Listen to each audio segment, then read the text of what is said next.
So, this is a topic I've been wanting to talk about for a long time, and I've been avoiding it because it's confusing. It's confusing. Um, on the one hand, I think a lot of people want to be happy. On the other hand, there are people out there who say, I'm no longer trying to be happy. It's a waste of time. It doesn't work. I'm just chasing happiness. I'm making myself more miserable. Um, And then you have people who are trying to one up everyone else with how supposedly happy they are. So it becomes like a competition, right? Like, oh, I'm the happiest. I've heard people brag about this where they're like, well, um, if somebody makes you look bad, you just like brag about how happy you are. You just pretend to be happy. You just stuff your feelings. You stuff your bad feelings. You're just like showing them all the time that you're super happy. And this is a way to kind of like get payback. Um, I'm not interested in any of those approaches to happiness. At the end of the day, like you cannot be happy all the time, every single day. Like it's just not possible because you have a whole range of emotions, and all those emotions have a function, and they're all meant to help you navigate through life.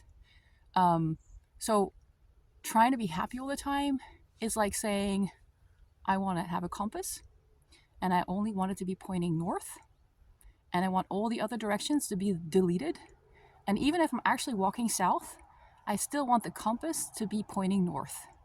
So basically, I have no idea where I'm going, but I'm like happy. This is kind of a delusional happiness, right? Like, um, I'm feeling horrible, but I don't want to feel that way. So I'm going to find a way to force myself to feel happy and avoid everything and ignore everything that isn't like that. And then I'm going to pretend that that's some kind of solution to life. So your emotions are here to help you navigate. If it's there to tell you, okay, this is making me angry, this is making me depressed, this is something I care about, this is something I don't care about, this is something that is a problem for me that I need to look at, this is something that actually makes me happy, that I enjoy. And so it helps you orient yourself, like what are the kinds of things that you want more of in your life, what are the things you need to tackle. But at the same time, it's not that simple because we also have, many of us have a lot of old emotions from the past when we really didn't get a lot of support. People were not very understanding or very welcoming of our emotions. And so we have to kind of squash them because it's really hard when you're really small and you're a little kid. It's really hard to deal with big emotions on your own. You kind of need a parent or some other bigger person to hold you and to be kind to you and tell you it's okay and kind of hold that space of it's going to be okay to allow you to move through that. If you as a little kid have to hold the space and feel the emotion, it's not going to work. That's too much. So a lot of us have just a pool of hidden stuffed away emotions that once upon a time we experienced, but we didn't actually fully experience it. We kind of half experienced it, half shoved it away. And so these energies, these emotions are still stuck in our body. And so you could be going through phases where your life looks good, things are good, you're doing well, and then suddenly you're feeling incredibly depressed or incredibly angry or incredibly something. And it could be something from the past that's coming up. Because here's a way to look at it. Your body that is like managing all these old emotions is kind of looking for an opportunity to clean up. It's like our storage areas are getting kind of full. We need to get this old crap out of there. Um, and so your body is looking for moments when it's safe and there is space for these emotions to come up. And that is probably going to be when you're feeling kind of calm and pretty good. Life is pretty good. That's when this is suddenly going to surface. So what's confusing is about that is that if you can't distinguish between is this me now or is this me old me, then you don't know where you're at. Then your compass is showing something, but you don't know if it's a message from the past or it's a message from the here and now. And of course, messages from the past still matter here and now a lot of times because they're about things we interpreted a certain way, people we have a certain kind of relationship with. And so it's additional information we need to integrate. Like now you have the space and the bandwidth to process this level of reality, process this aspect of what really, really happened to you. So that's going to happen. So It's another reason why you don't want to make like being happy into some kind of competition or some kind of indicator of like how well you're doing, because you might actually be doing pretty well. And then because you're doing pretty well, you're creating all this space for all this old crap to process out. And so you're suddenly crying, you're feeling like shit, you're like, what's wrong with me? Why is this happening? But if you know how to lean in and work through those emotions, and not work through them in your head, but actually work through them in your body, you're gonna come out of that, you're gonna feel better, it's gonna be good, you're gonna have another interesting new, maybe a little perspective, maybe a big perspective on things that have happened to you on your life. And that is ultimately helpful, right? Ultimately what we want is we don't want to be these you don't want to be these like,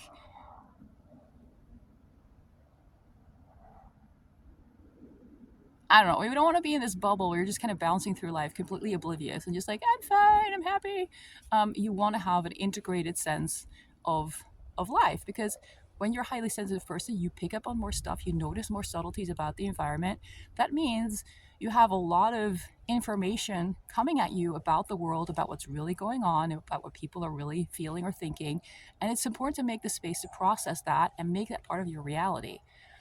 So if some of that is going to be shitty to process, to come to terms with, it's kind of realizing like, oh, we're not living in some kind of fantasy world where everyone has good intentions and everyone's trying to just help each other. There are a lot of shitty mechanisms at play in how people deal with each other. And sometimes you're just not ready to see that. You're not ready to process it. And so your body holds on to those feelings and those insights. But at some point, it's going to come up. And it's like, now you need to make this part of your understanding of the world. And this can be depressing.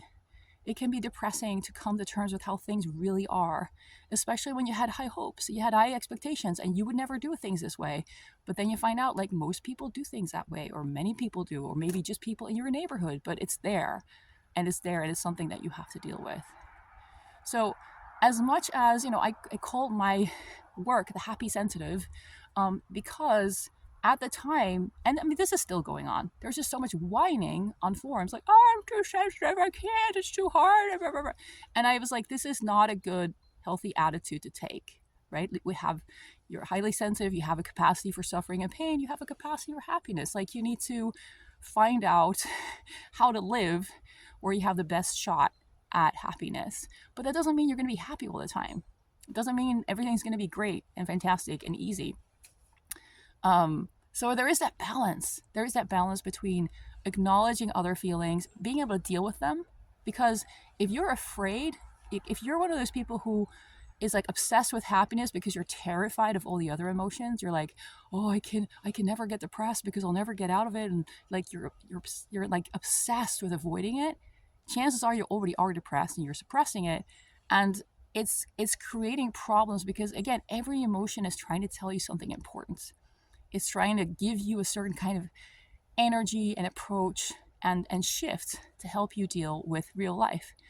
And so if you're using happiness to get away, if happiness is the avoidance of all the information of your actual real compass that's trying to help you navigate, if happiness is the escape, then it's really unhealthy. And then it's not something that you want to do. And so you might also go through a phase where happiness is kind of out of reach. And there's just a lot of shitty things you have to deal with and wade through. And it's worth prioritizing things that make you feel a little bit better. It's like, oh, this doesn't make me happy, but it makes me feel a little bit better. So, okay, I bring these things into my life, assuming they're not drugs. Very anti-drugs, even though I'm Dutch. But, things that make you feel better, but that keep you grounded. Because if you're just like leaving your body to feel better, you're creating more problems when you get back into your body. It's kind of like if you're a hoarder and your house is full of crap and you're like so overwhelmed, and then you just like leave your house all the time, and every time you come back you're just overwhelmed, you just stash more crap. The problem gets bigger and bigger. And if you turn your body into a emotional hoarding body where you just like stuff all this stuff you don't want to deal with, and then you just constantly run away with some kind of escapist mechanism, possibly drug something or something else, then every time you get back in, you get back grounded, you're like, holy shit, this is a crap show. I don't want to be here. And then you give yourself more motivation to leave. So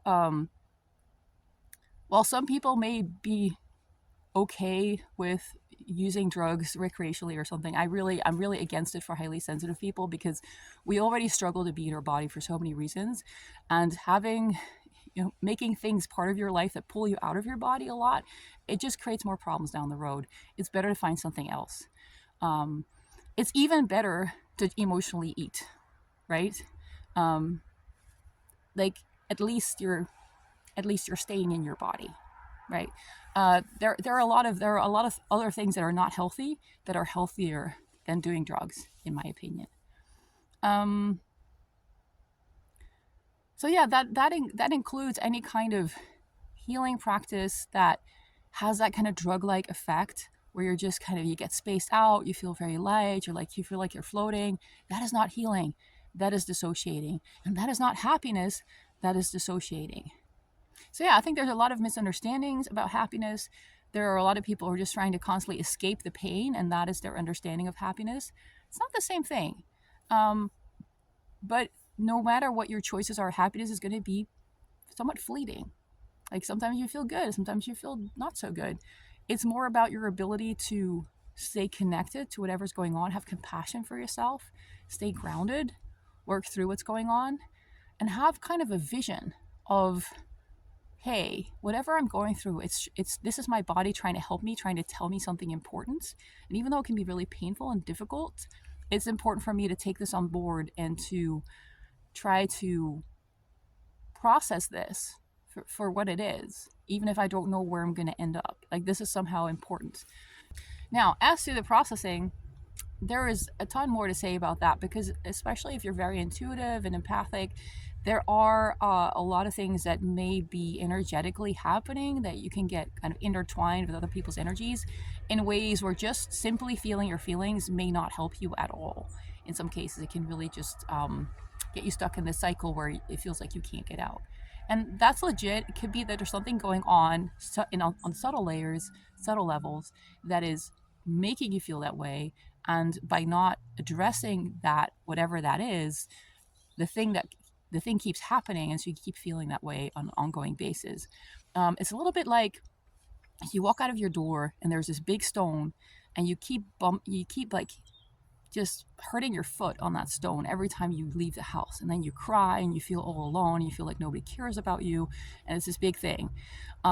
Because I don't know, maybe it's early in the morning every time you hit your foot, and it's just you're not really awake yet, and then you hit your foot and it's just a bit more than you can handle at that time in the morning, right? If then your approach is, oh, I need to feel my feelings, I need to feel like the misery and the abandonment and all of that, and then the next day you hit your foot again on the same stone, and this keeps happening day after day after day, just feeling your feelings isn't the solution, right? Like, you also have to move the stone so you don't hurt yourself again. So there are lots of situations where, again, our emotions are trying to help us navigate, but they're also pointing to things that are happening that may not be obvious or visible. So anytime you have a recurring emotion or a chronic emotion, you got to look at, like, what is possibly happening that I'm kind of oblivious to, or I didn't realize it was important, or it's very subtle, so maybe you don't know what it is. These are things I help clients with, by the way, figuring these things out. But very often there's a reason why. And so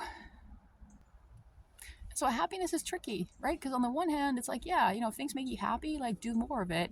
But if it's kind of dissociated, kind of not really happiness, but maybe seems like happiness, then don't do it. If it's, drugs make me happy, don't do it. If it's, I'm avoiding everything that's painful, this makes me feel good, that's not healthy, right? So there's a lot of nuance to, like, this happiness. And at the same time, there's a lot of nuance to difficult emotions, and being happy and being internally well integrated is not the same as just, oh, I just kind of feel everything that comes up. It's not that simple. There can be more complicated things going on. So yeah, it gets complicated to talk about, because there's a lot of simplistic formulas out there for happiness. Like, people say things like, oh, happiness is just a thought away. I really hate that. I really hate that whole thing. No, happiness is not just a thought away. Sure, you can have more positive thoughts or more negative thoughts, but this whole assumption that everything comes from your mind is very, very limited. I don't know why people get obsessed with this. Like, yes, you can add more stress and more baggage and more problems to your life by having negative thoughts, by always assuming the worst, by always looking for the dark side, by always looking for, like, how is this a problem? How is this making my life worse? Like, always looking for something negative. Sure, you can do that, but that is separate from the intuitive emotions that are just spontaneously coming up in your body in true response to what is actually happening in the world. And these can be things that the mind cannot really make sense of. So sometimes, the way to happiness is actually kind of diving into that murky pool of confusing emotions that you're not sure what they're trying to tell you, but kind of like deal with them one by one to help get your bearings. Like, what do I really want? What is really making me happy? What is really tripping me up? And it's not a quick jigsaw puzzle. It can be a layered undertaking of learning a lot of new things about yourself, about the things you're picking up on, about what those things mean, how those things work, what you can do, what you can't do, what your strengths are and where you get stuck, all of that. So yeah, on the one hand, happiness matters a lot. Happiness is like your true north, right? Of like, where are you trying to go? Like, what is right for you is going to be things that feel good, that are happy for you. But at the same time, it's not that simple. You might be going in the right direction, and a lot of crap may come up from the past, or your body might be trying to tell you important things about that are relevant to this true north where you're trying to go. So happiness is not excluding everything else. Like, if you want to find what makes you happy, you have to include all the other emotions and learn to feel those and process them, but also understand what else might be causing them that you're picking up on and that you're sensitive to. All right, I know that was a lot. I hope that was helpful, and well, maybe it's more confusing, but maybe that's helpful too. Thanks for listening. Bye bye.